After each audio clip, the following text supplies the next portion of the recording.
எம்ஆர்பியை விட அதிகமான ரேட்க்கு நீங்க ஒரு ப்ராடக்ட்டை செல் பண்ணிட்டு இருக்கீங்களா? அப்ப இந்த வீடியோ உங்களுக்கானது.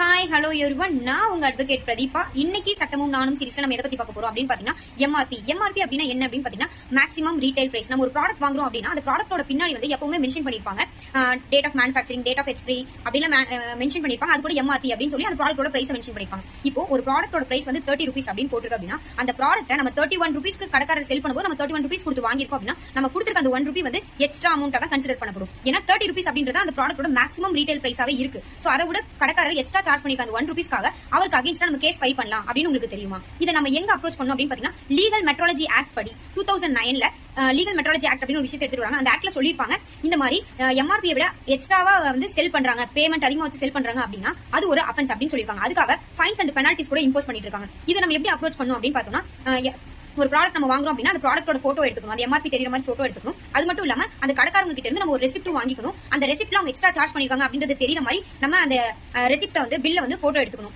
ஒருவேளை நம்ம இப்போ ஆன்லைன் பேமெண்ட் பண்ணிக்கணும், அந்த ஆன்லைன் பேமெண்டோட ரெசிப்ட் இருந்தா போதும். ஒருவேளை நம்ம கேஷா கொடுக்க போறோம் அப்படின்னா அந்த ப்ராடக்ட்டையும் நம்ம கேஷா கொடுக்கும்போது அந்த என்டையர் விஷயத்தையும் நம்ம வீடியோவா எடுத்துக்கணும். கண்டிப்பா அவங்க கிட்ட இருந்து நம்ம பில் வாங்கிக்கணும். சோ இந்த எவிடன்ஸ் எல்லாம் நம்ம கலெக்ட் பண்ணி வச்சுட்டு அவங்களுக்கு அகைன்ஸ்டா வந்து நேஷனல் கன்சூமர் ஹெல்ப்லைன்ல வந்து நம்ம வந்து கம்ப்ளைண்ட் ரைஸ் பண்ணலாம். அப்படி இல்ல அப்படின்னா கன்சூமர் கோர்ட்லயும் நம்ம அவங்களுக்கு அகைன்ஸ்டா கேஸ் வந்து ஃபைல் பண்ணலாம். For more videos, follow me. Thank you.